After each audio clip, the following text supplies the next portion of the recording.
Welcome, everybody. Hello. Happy Monday to you all. I hope the sun is shining where you are. It certainly is here in the northeast of England. Welcome to this week's episode of the How Change Changes You podcast. I have been waiting avidly for this conversation with beautiful Michaela because there's many things that I want to share with you about what Michaela does. Which we will go on to talk about. But the main reason I wanted to bring Michaela on was to talk specifically about grief and living loss, because as this podcast talks about change, one of the huge things that we have to navigate within change is to lose something, to come to the end naturally of something before we enter and step into the beginning of something else. And in navigating that loss, it can be downright uncomfortable.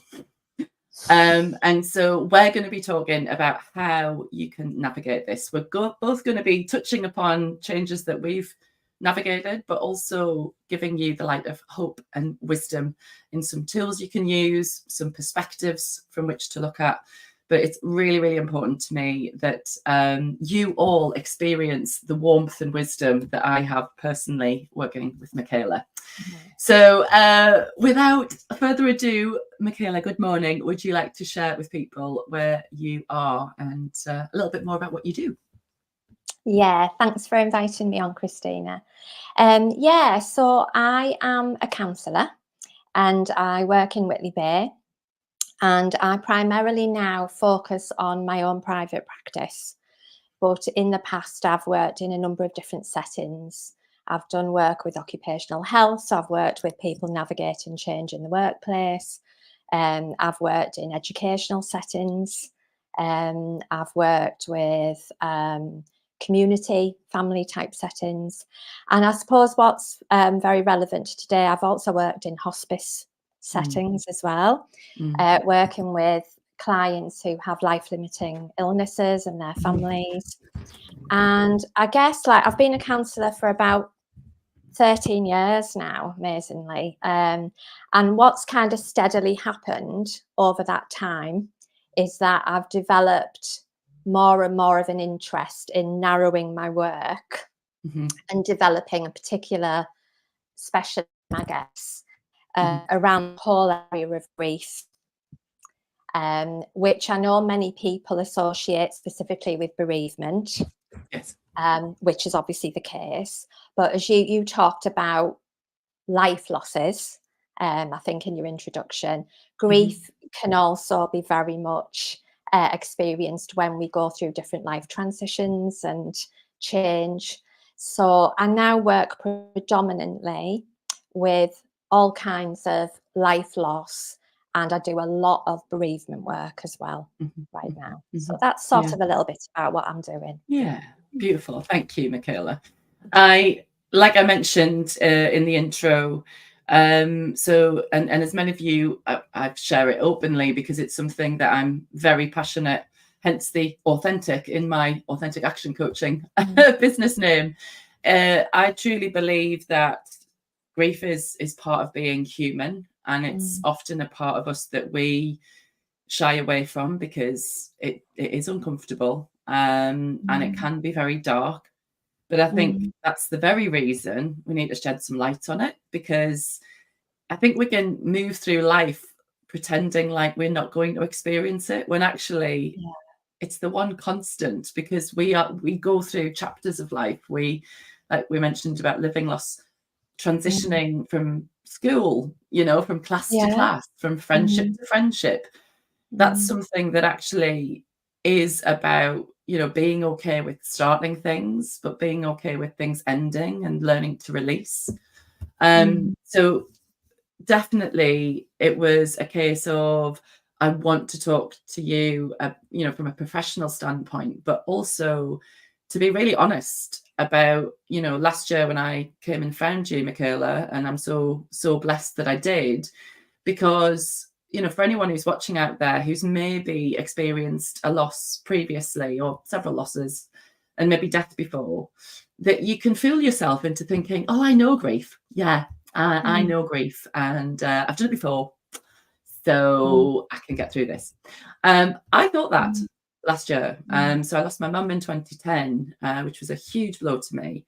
And then I lost my dad in 2022. And because of the line of work that I'm in, working with the mind and emotions and Mm. breath work, I was convinced that I could just keep digging into the resources and looking elsewhere to get the support Mm. I needed. Yeah. And then it became abundantly clear that I needed some support. I needed some space holding, and I needed an expert who specializes in seeing this, because I had become very, very lost last year. Yeah. And I'm telling everybody this, and I'm being really, really open and transparent, because there's no shame in it. And I Mm. want people to see that actually there's much strength in being able to, one, identify, I can't do this on my own, and nor should Mm. we.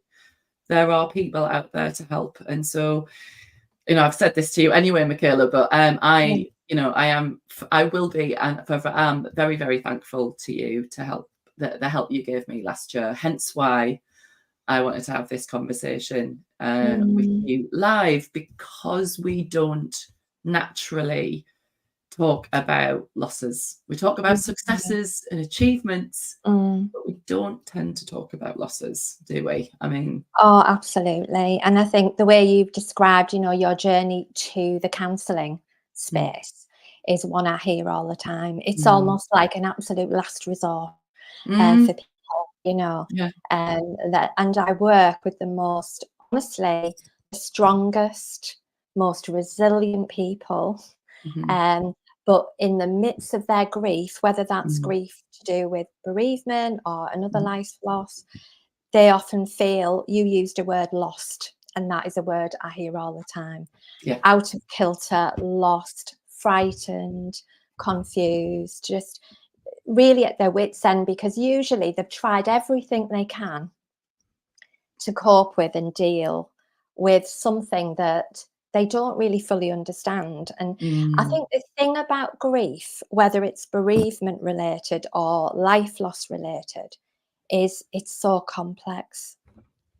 It's so complex. It's so multi-layered. So an example would be, you've brought your own personal mhm. experience. So if it's okay if I use that as Yeah, an absolutely. Go ahead. Yeah. you, I'm sure, will have experienced, grief feels differently. There isn't just one size fits all. So the experience that you felt of the loss of your mum Yeah. would have felt similar but very different Yeah. Mhm. to the loss of your dad, because Yeah. different relationship, Mhm. different set of circumstances, different life stage when it happened. Mhm. And also, I think, as well as this thing about shame, I shouldn't be feeling this, or I should be able to Yeah. navigate this. Mhm. I think there's also a sense of kind of feeling we should be feeling a certain way. So I know in some of our conversations Mhm. with you, there was also a sense of you were starting afresh Yes. somewhere else, wasn't Yes. there? Yeah, true. And I should be feeling happy about this. I should be feeling excited about this. I Oh, should be yeah. feeling energized. So, I think the thing to understand about grief is that it's multi-layered, it's very complex. But you're absolutely right. We don't talk about it enough, and it amazes me the stories I hear, still in Mm. counselling, that particularly related to bereavement, it kind of still a taboo subject, even though Mhm. it's something that it's universal. Obviously, we're all going to experience this Mhm. Mhm. bereavement Mhm. at some time or another.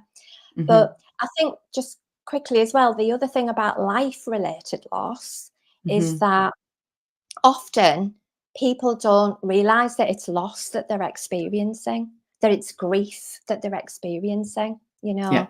Yeah. if it's a life transition, like say they're becoming a mum for the first time, Mhm. or Mhm. perhaps they're coming to terms with not becoming a mum, Yes. or they're going into a different career, or Mhm. their relationship has ended, or whatever. Mhm. Mhm. I don't think people realize that even with positive change, often comes loss, because as one door opens, another one closes. So it's also people not recognizing sometimes what they're going through. And Yes. that's what makes it even more difficult, because they don't label this as grief. And Yes. one of the very common things people say to me is that it's almost like speaking to a counsellor almost gives them permission to label this is Yeah. grief. Yes. Yeah. And that alone can be, quite, well, very helpful, really, if that Oh makes yeah. sense. It makes total sense and beautifully put, and as I knew you would, Michaela, because you always do. I love it so much because I see it as a like default human thing of diminishing our Mm, experiences yeah. almost. Hmm. I think, I mean, I have a very interesting relationship with word should. I mean, there's definitely a part of me that wants to eradicate it from the English language, Mm, because I think there's a lot of, like, there's just in this unwillingness almost to just stop and be, that I mm, think we're so wired to be productive and successful and busy mm, and functioning. mm, It's understandable, isn't it? I guess, where people are kind of trying to will their way through a change, mm, hoping that it will just magically right itself. If anyone's listening to this and maybe is going through a chapter change, whatever that looks like, maybe something in their life has irrevocably changed, be that a job or a mm, relationship, could be a friendship, could be an intimate relationship, could mm, be a family dynamic. What would you immediately say to somebody just to help them recognize what they mhm. might be contending with? I think, again, it's back to that we're very complex beings, Mm, we're not black and white. I know it simplifies our thinking to think of things in black and white and put things mm, in boxes, mm, but we're not. So, it's that thing of sometimes, just as you say, stopping, slowing down, isn't it? mm, mm. Noticing how you're feeling. And another thing I think people struggle with, Christina, is not understanding that we can feel two very opposite things at exactly the same time. Oh yeah. Yeah. So we can feel excited about starting something new, but we can also feel terrified, or Yeah. we can also feel very sad that we're leaving something behind. Hmm. Hmm. Um, so it's not one or the other. We can feel both things at the same time. So it's very simple advice in a way. It's kind of really making some time to reflect on how they might be feeling. Yeah. Hmm. Hmm. Being honest with themselves, first of all, Hmm. and giving themselves permission. I know that really sounds like something a counsellor would say, but giving themselves permission, to actually feel all the feelings that they're feeling are valid.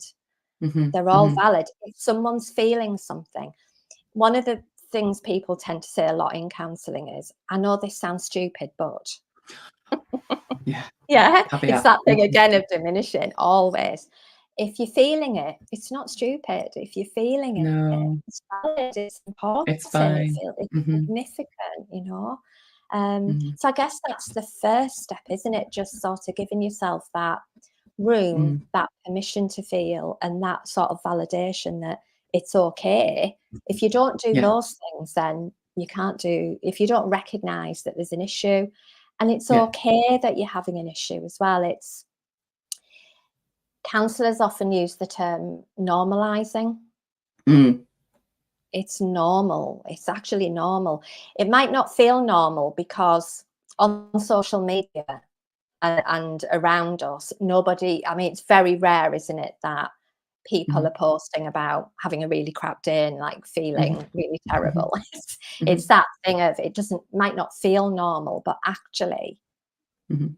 what you're feeling probably is normal given the circumstances and the context that you're working in, if you're feeling all these different feelings. Yeah. Yeah. No, Mm, huge. And I think, just hearing those words are a great reminder and a signpost just to say, look, you're human. You mm, know, I think there's a lot of pressure to always be switched on, to always be smiling, yeah, to always be a certain way. And for me, anyone listening that maybe is thinking, oh, well, yeah, I understand it intellectually, but how? Mm. Mm. I guess for me, straight away, the powerful thing is to sit human to human Mm. and to have somebody. And I remember feeling lighter coming out of your sessions Mm. because having that objectivity and that space and a professional to say, I've just heard everything that you're working with, Yeah. unpacking, and just kind of Mhm. going, from me to you, Mm. like there's no surprise you're feeling all of these feelings. Yeah. Yeah. Even that, you need to kind of almost hear it from Yeah, another person. it's a really good point, that, because one of the things I often say to people, I'll sit and listen, and obviously you're there as a companion, you're caring, but you're also kind of listening at a distance. You're Mhm, objective, so you're hearing what's going on for that person. mhm, And you're right, sometimes it's just unbelievable what people are having to deal with, because don't forget, when we're experiencing all these problems, life goes on, doesn't it? We're mhm, still working, we're still looking after our family, we're mhm, still doing the shopping, paying the bills, we're still doing all of those things. mhm. So sometimes I'll say to people, let's say we had a really big piece of A4, A3 paper, and we put Yeah. you in the middle, Mhm, and then we pop down all the things you've mentioned just in the last 10 minutes that are going on for you. mhm, mhm. You're in the middle of all that. Yeah. I think it's that not being able to see the wood for the trees as well, because people are so used to just carrying on, just pushing through. Yeah. It sometimes takes a bit of distance to realise how Mhm, much you're actually coping with when, and when we're grieving, when we're experiencing change and loss, mhm, mhm, we're not exactly at our best because our energy is so depleted. mhm. And, we'll maybe get into talking at some point about all the different ways in which grief and loss impact us in terms of our body, our mind, So we're not operating at our normal Mhm. level No. of energy and wellness, and yet we're still having to do all those things. So I think that's a really important point that you made. Yeah. No, well, I just know that it made such a difference for me. And I think, a lot of people might go straight to, oh, well, I'm going to watch some YouTube videos. I mean, none of these things are bad, Mm.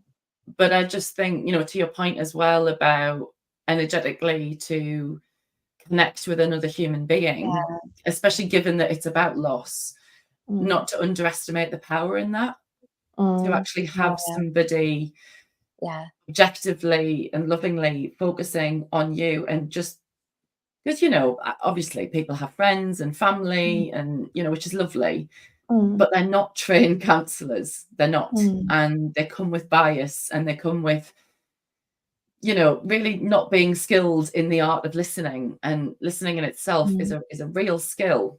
It's Um, it's very powerful to be really heard, isn't it? yeah. And, speaking as someone who's had counselling myself, Yes. obviously, because Mhm.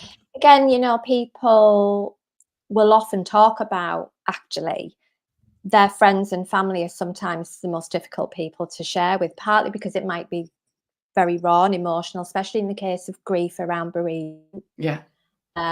But also it's that thing of, people come generally, our friends, people who care about us, they come with positive intent, they come from a good place, Of course. but they'll often begin very quickly to maybe offer advice, Mhm. or they have an agenda without meaning to have an agenda, and it's often a very well-meaning sort of supportive agenda. Mhm. um, but they'll maybe interrupt, or maybe start talking about themselves because it's helpful. Oh, well, when this happened to me, or I had a similar thing. The Mhm. thing about that, what happens is that it closes down Mhm. that opportunity for us just to explore Mhm. something without necessarily knowing. Because a lot of people say to me, I don't actually want advice. Yeah. I just want to talk, Yeah. I Yeah. just want to Mhm. actually express how I'm really feeling. Yeah. But the other thing is, a lot of people who I work with do have really good friends and really Mhm. supportive family. Some Mhm. don't, but others Yeah. do. But again, it's the shame or the sense that they don't want to burden somebody Yes, else. that's huge. Yeah, they don't want to kind of, bring the tone down. They don't, it's all, oh, there's so many things get in the way Oh, of so us many. actually being honest, isn't it? And owning the way we It is. feel. It is. I think, to your point as well, and I do want to talk about kind of obviously the sensory side of this, of Mm, what's happening in the body, what some of the sensations we might be feeling. And actually as well, like what's the brain doing? Because mm, obviously for me, I my default is to intellectualize everything and be like, oh, I wonder what the neurology mm, of grief is. Let's start mm, reading about that, shall we? mm. Which was helpful in a place, but what it didn't Yeah, help me do was the healing part that I yeah, needed to yeah. do. So I think, fundamentally what you just mentioned there, and I just want to hammer the point home lovingly to anyone who's catching this, that really you said it beautifully. How you're feeling is both valid and important. Mm. And if you don't let yourself feel what you need to feel, then you're kind of trying to outrun grief. Yeah, Um, and unfortunately, you can't outrun it. you really can't. You You can't. really, and I mean, that's kind of at some point, I basically say that in one form or another, which is never received well. But No, I know. you don't want to hear it, but No. you can't. And there's that thing of you can't get over it, under it, or around it. You cannot. And Mhm. you can only push it down for so long. Yeah. You can Yeah. push it down for a long time Oh, yeah, sometimes. people do. Years and years, but actually, you're right, you can't outrun it. That's a really good way of putting it. It Mhm. catches up with us, and often it'll catch up with us very unexpectedly when we think we've licked it and we Oh, think yeah. we're all It's right. usually when it, Yeah, like, comes down yeah, to, like, I know yeah, you think you've outrun me, but no. yeah, yeah, and in really weird ways, Yeah. as well. Yeah. Like, if I share just a tiny bit of Yeah, please do. a personal thing for me, like when I lost my mum, which was about, I can't believe it now, but about 30 years ago. So I was Right. about 30. I lost my mum. I was incredibly bonded and very, very close to my mum. Yeah. Um, but at the time, I was also kind of really putting everything I had into my career. Mhm, mhm. I thought of myself as a real corper. And I think I had 4 or 5 days off work, went back into the workplace, um, thought I was okay. And about 3 months later, I just suffered the most debilitating, and I really mean debilitating panic attacks that just came out of nowhere. And they were panic attacks which affected me when I was public speaking. And that's what I did for a living at the time. I was a trainer and deliverer. So I used to deliver at conferences, and I Yeah. had never, ever had anything even remotely like a panic attack before. And at the time, I wasn't a counsellor. I didn't know anything about counselling. I didn't know anything about grief or therapy, and I just thought I was going completely mad. Yeah. I did not make the link that it was anything to do with my bereavement. Mhm, I didn't have a clue. mhm. But out of sheer desperation and Mm, fear, mm, I went to get some counselling, thinking I'm not the sort of person who goes to counselling. mhm, Um, mhm. Ironically, now being a counsellor, but it was amazing to me, and I'm just saying this because I work with so many people who've had a massive change in their life, including a bereavement. They suddenly start getting panic attacks or Mhm. really excruciating anxiety. And what we know is that this is one of the possible consequences of grief. it's very common that people suffer panic attacks and anxiety, even if they've been very, very confident before, they've experienced their loss or their grief. Yeah. So that's, to me, the way it was explained to me in therapy was that was my grief catching up with me. Yeah. That, that my body wanted to let me know, you are not finished. I'm afraid, Yeah. you have not dealt with this.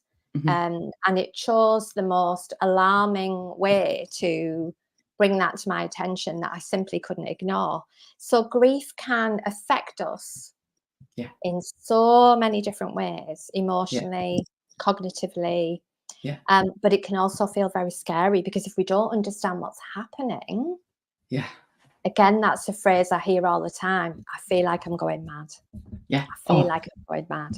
Totally resonates with me. Yeah. No, thank you for sharing that personal story as well, because it's funny, when I did come to you last year, I think one of the things that I remember unpacking was just maybe things that I hadn't fully grieved 10 years ago, more. And it can have a cumulative effect that it starts to then build up. Before I kind of suppose go much further into that, I love an acronym, this, but when in fact I was talking about yesterday, I think I mentioned I was a Vibe into Wellness. I'm going to give Amy and Chris a shout out, because their wellbeing event yesterday at Beamish Hall Hotel was amazing, and we talked there about the body keeps the score, basically. That a lot of well-being, yes, it's mindset, yes, it's physical health, but actually not to forget that actually there are a lot of signals that your body is sending you, and they're not just doing that to annoy you. So the acronym I came up with was PAIN, stands for pay attention inside now.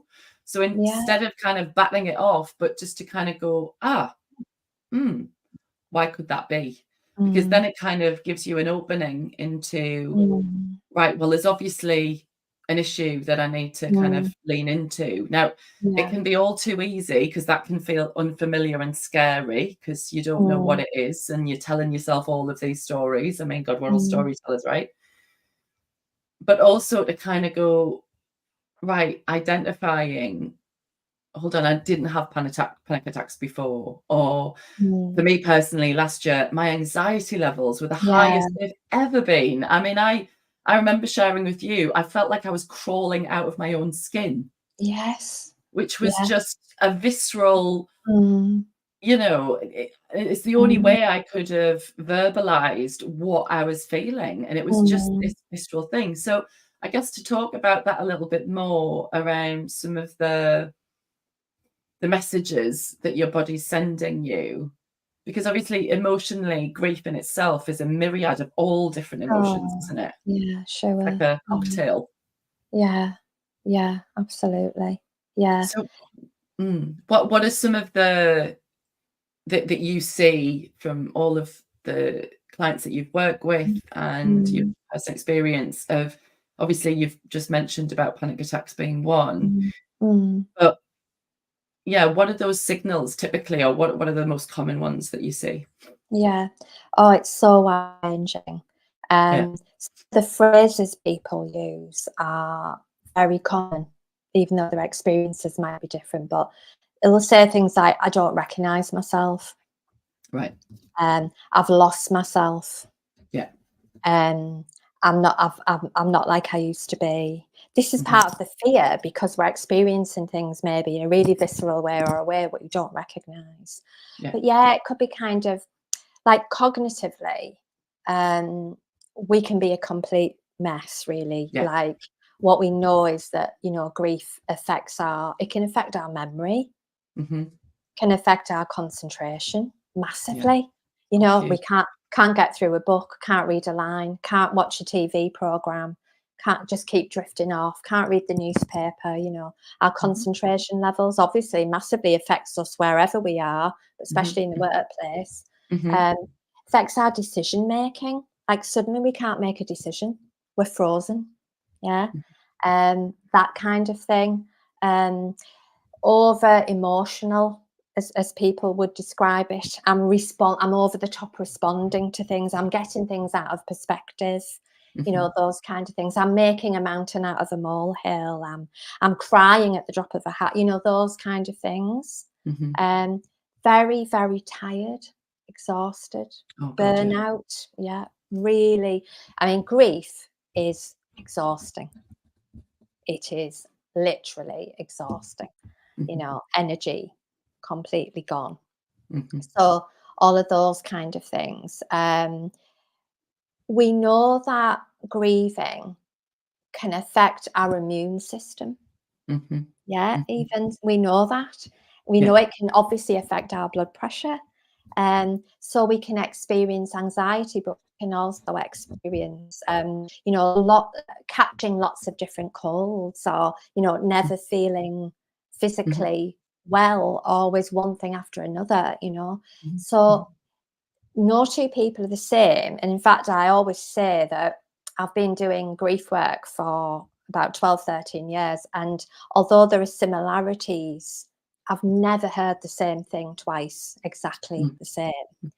But yeah, there's just, it's what it is. It's different to how we normally are. Yeah. Put it that way. Yeah. Yeah. And I think most people perhaps don't validate that sense or follow their intuition in trusting that, you know, I'm just not myself. You know, I Yeah. hear this in counseling, I'm just not me. I'm just Yeah. not myself. And Yeah. sometimes other people will notice that as well. You Yeah. know, maybe friends will say, "Are Mm. you okay? Yeah. You sure you're all right?" Yeah. Yeah. Um, Yeah. so yeah, but the extent to which we can just carry on and block all that out is absolutely unbelievable. Oh, yeah. I know. I think, you know, I personally, I know family members and close friends that have actively, I'm too busy. I'm too Oh busy. I mean, I've got living to do. I've got children to bring yeah, up. I'm busy, yeah, busy, busy, busy. And for all that, yes, yes, we get it. mm, Life is busy. But I mm, think the other thing that the grief does, and I think I've said this to you before, Michaela, is that through all mm, of my experience with grief, and you mentioned about feeling two feelings at the same time. That's why I've mm, coined the phrase brutiful, because in it feels brutal and beautiful in equal measure. But I think mm, when you're in the thick of it, oh yeah, you would not describe it as beautiful. no, You would not. oh But no, ironically, I think as you see what grief does for you, and I say that mm, mm, with real intention, it only does help you. You know, I think they say that you can only, what's the saying now about kind of reflect on life looking backwards, but you can only live it forwards. mm, But I think to be mm, able to kind of take that time and slow it right down, to mm, just really kind of, I don't know, hold space and honor the fact that, well, of course, you mm, know, we're a living, breathing mm, organism. And, you know, I certainly, you know, I think burnout, actually both times I burnt out with my grief for different yeah, reasons. But I think it's almost your energy level drops sub-zero. And I would definitely mm, say that for me, I experienced that emotional tiredness was hands down more tiring than mm, mental, physical tiredness, yeah, yeah, because you are in a way shedding, and you're doing a lot of feeling. And so actually that is the time, isn't it, where we so need to tight. give ourselves the grace and space to be Mm, able to kind of go, actually, there's no shame in just stopping for a little while, even if it's that pockets yeah, of time, and asking for help, just to kind of yeah, put your hand up and say, do you know what, I'm struggling here. Because mm, generally speaking, most people will step in and go, what do you need? yeah, I know. And I think it's not just shame, I think it's fear as well. I Yeah. think, you know, again, another phrase I hear a lot is, I don't open the floodgates. Yes. Yeah. So sometimes people do have a sort of sense that there's grieving to be done or to be felt. But obviously, it's a place none of us want to go. None of us want to feel like this, you know. It's that sense of, if we do invest that time and space, because you do need time and space to grieve. And, you know, I'm not sitting here in my ivory tower, you know, I'm subject to the same similar pressures, you know, to everyone else. We often do have to keep on working and keep on looking after families and keep on doing stuff. But yeah, if we don't honor ourselves and the significance, importance of what we're feeling, it does just catch up with us. But I think there is that fear as well of, if I open the floodgates, if I let this out, am I going to come through the other side? Yeah. Because you feel, you know, you can feel so vulnerable at that point that you don't have maybe any sense that you can come through the other side.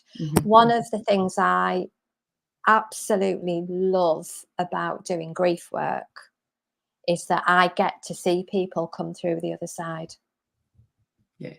But I get there before they do, because of the experience I've had working with so many people who have been rendered just absolutely broken, basically, by their grief. That I get to see them adjust. And I get to see them. And sometimes it takes a long time. And also, it's not incremental. That's the other thing. It's 2 steps forward, 50 times back sometimes, you know. It's not that nice sort of escalator to hope and to acceptance. It's never that. So, but I do get, and I have many times, countless times, had the privilege of being in a room with somebody who is coming back and saying, I've done this. And I've said, imagine if you'd have realised that you were going to say this a year ago or 18 months ago or whatever. And they often can't believe what they've actually been capable of. So, yes, you can come through the other side, but maybe not completely alone, because it's also so isolating. We haven't really talked much about that, but for something that we all experience, it can actually be the most lonely place in the world, isn't it? You know, when we're experiencing these losses too. I know it's definitely something we should talk about, because I can definitely say that I felt like an alien for a while, because you feel like everybody else is going about their business and you just feel like everything's changed for you. And it can it can be really isolating and lonely, and you can be surrounded by people. And I've heard it even said that, you know, people have people around them, so they have their family around them, but they don't understand what's going on. So you can feel lonely even when there's people around you, which kind of doesn't make sense, but kind of does. Oh, absolutely. That's one thing people, I mean, I would think, I would say in any form of life loss, but I think that's particularly the case in terms of bereavement. That we, you know, people can just feel so isolated. And I think that's partly to do with the fact that we're so good at maybe not talking about our feelings. But I also think it's to do with sometimes the responses of people around us, because people are generally, you know, so uncomfortable. Aren't they? I mean, it breaks my heart still to hear some of the stories people tell me. I mean, literally, that people that they used to, you know really well will literally cross the road sometimes. Literally. You know, and the phone calls will stop, and because there's a real sense of discomfort around what to say or how to be when someone particularly is going through you know, a bereavement, for example. So again, there's so many good reasons why people can feel very lonely. And one of the things we know helps us to recover, not get over, because we never get over. yeah, but recover, adjust, come through is connectivity, is that sense of connecting with Yeah. others. Oh, And yet we do the opposite, don't we? Sometimes when we're feeling pretty crap about ourselves, we can just withdraw, yeah. and sometimes people withdraw from us too, Yeah. if they're not sure how to be around us. Yeah. No, I just think that's such an important word. Connection. And it's funny, I'll add, and I know I've shared this with you, Michaela. So for those of you who don't know that are watching this, I go sea swimming, and that was part of my recovery. Was going in the sea most days. And actually it's the people that I spoke to that were in the sea or coming out of the sea. And actually I had an amazing conversation with two women this morning on this very subject about connection and Yeah. friendship and togetherness and the universal experience that is, empathizing and being compassionate about everyone's going through something. It's like, there's no perfectly formed humans walking this planet that aren't affected by anything. And I think I definitely believed that at some point, that, I was striving for this way of being.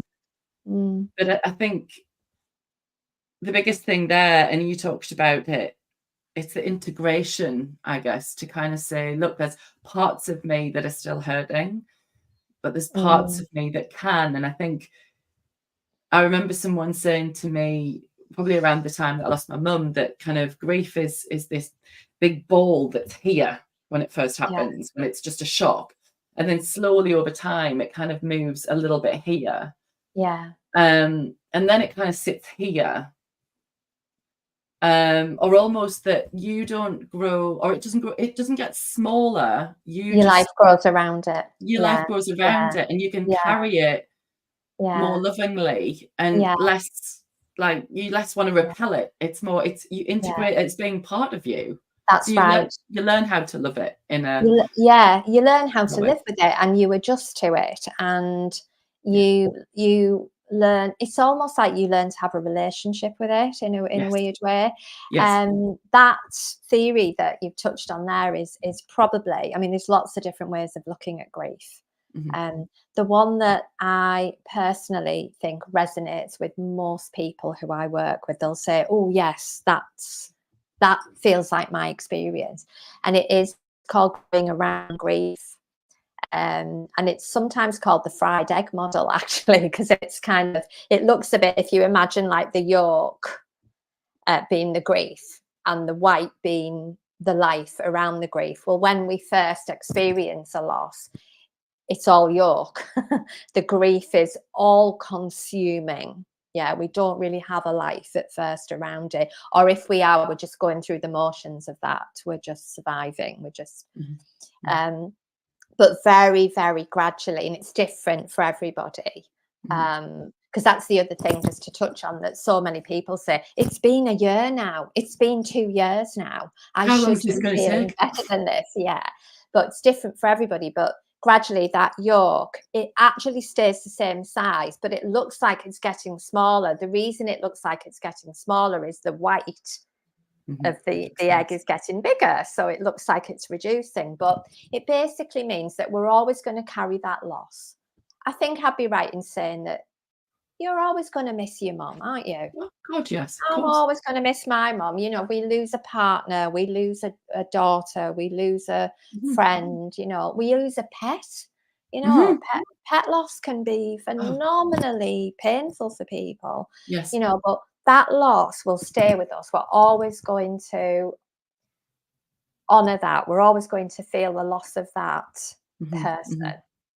But eventually, and with patience, compassion, with understanding, we can reach a point where, we carry it. It integrates within us. It feels perhaps less heavy or less intense, and certainly less consuming than it used to. But I have to say as well that that's often when I know people beginning to feel a bit better, is when they start to feel guilty, because that's the other thing. If people then begin to have flashes or short periods of distracting themselves, forgetting, or, you know, God forbid, enjoying something, they God will forbid. then feel terrible about the fact that they're doing this. So that's another transition. I mean, I do use the word journey in grief a lot, because it is a journey. It really is. We don't stay static in our grief. We constantly evolve. We constantly change. Sometimes we revisit the same place again, and then it's constant kind of, evolving of our understanding, our feelings, you know, checking in where we are. But which can itself be very confusing. But Yeah. yeah, Yeah.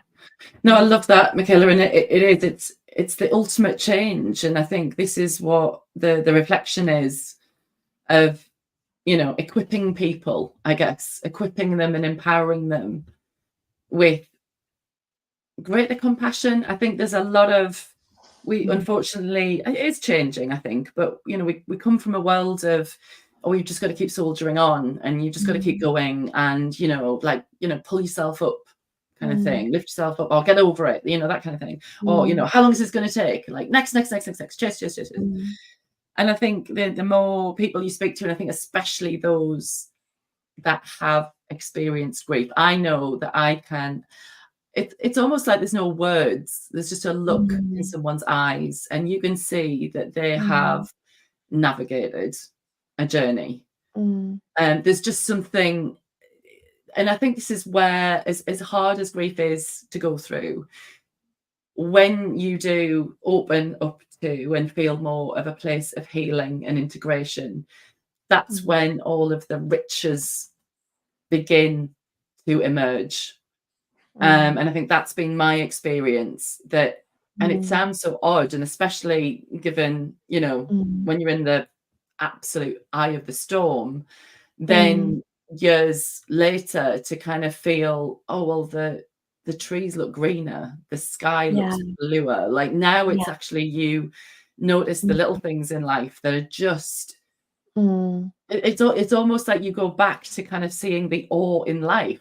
Like, I was actually just in the sea this morning, and as I was wading in, the sun was shining, the water was clear, and I was just transfixed by the way that the light was hitting the water. And I looked further down, and there's this little hermit crab, tiny little hermit crab, crawling along. And I must have stood there for a good 10 minutes just watching this crab. And it sounds ridiculous to kind of think, well, what's that got to do with grief? Well, no, because I think what it does, it forces you to slow down, and it forces you to look at the things that actually matter, are the marvelous things in life. And a lot of that is nature based, I think. That sense of gratitude and appreciation for the quality of life as well.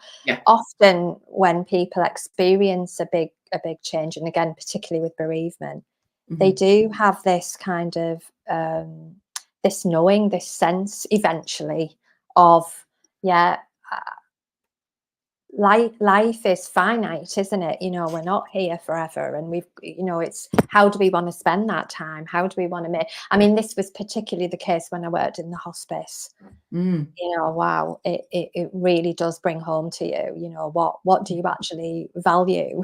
What's important to you know, to achieve here when you know, when you think about your life and reflect on your life. So often we can, grief can sort of trigger off these kind of real moments of clarity and rethinking and reviewing and reflecting on our own lives about where we want to go and what we want to do next. And also, I think things around honouring the legacy, honouring, you know, the person or the people that we might have lost as well, and how we want to make meaning and find meaning in that.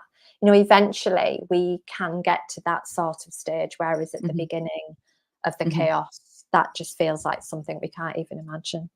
And I think that speaks to what you said about, you know, your position as a counsellor, to actually kind of hold that hope, or shine the light of hope on there, because you've seen so many people, you know, kind of navigate around it and really kind of start to expand their life and soften and allow and surrender to the process to kind of, you know, to release, to allow that energy to move through you. You know, I talk a lot about energy. Well, emotions are energy in motion, and they're not supposed to be held and stuffed down. It's, you know, to be able to free yourself enough to cry, to be able to, you know, not worry that, you know, it's not that you won't ever stop. And I know you spoke about the fear of, you know, if I pull that thread, well, I mean, what if I just never stop? And I'm like, well, you will. Yeah. And actually, ironically, I mean, the feeling that you then have after having tears is one of relief. It's a release system, isn't it? Yeah.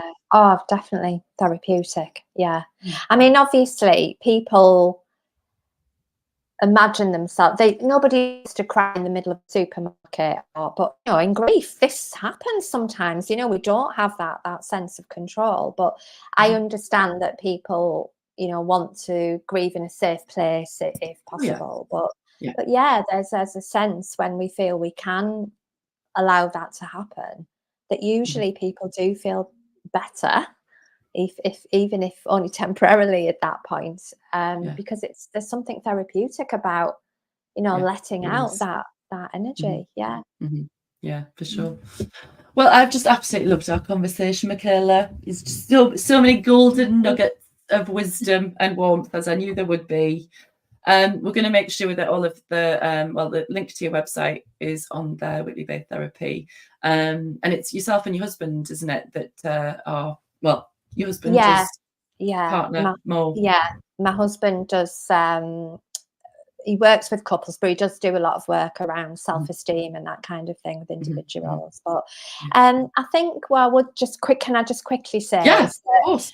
Obviously, I think counselling can be very, very beneficial to people, but it's maybe not for everyone. I think what I would say is the main thing is to, if you are struggling with any of the things that we've touched on today, counselling is one option, and finding the right counsellor for you is really important. But also, I think there's just this thing of connection, just this thing of recognition and validating what you're feeling. You know, there are groups around, some of them are particularly groups around bereavement groups or grief groups, which can be very helpful for people. But others kind of, you know, just finding like-minded people, like you were saying about the swimming, and even reading, you know, memoirs of people who've gone through similar things can be very powerful. You know, seeing your story reflected in somebody else, so you know you're not alone.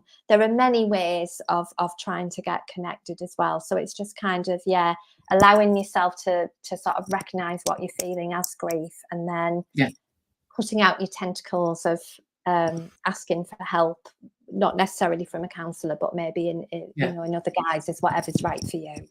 No, I love it. It's an important point to raise, because it's not for everybody, or it might not be for where you're at exactly right now.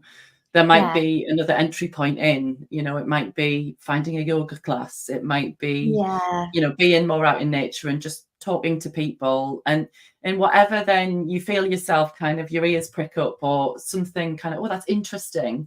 Well, there's your signal. There's your signal to kind of go, oh, there might be something in this. And it might be something that you're not really thought about before. But it is, find your connection that suits you, because it's not a one size fits all. Definitely not. Love that. Well, thank you so much for those that have watched this either live or on replay. If you do have any questions whatsoever, or you're going through some kind of change and you just want to touch base, then do message us, do get in touch. Nobody's alone. We're all in this together, and there are people out there. I certainly would hate, and know Michaela's the same, to think of anyone thinking that they're alone, because that's simply not true. There are always people out there to help. And so if we can signpost you to other options or help in any way, then of course we will. But thank you again, Michaela, and thank you everyone who's been watching. Thank you. You stay there. I'm going to end the stream. So I'll catch everybody watching at another episode. And have a lovely rest of your day.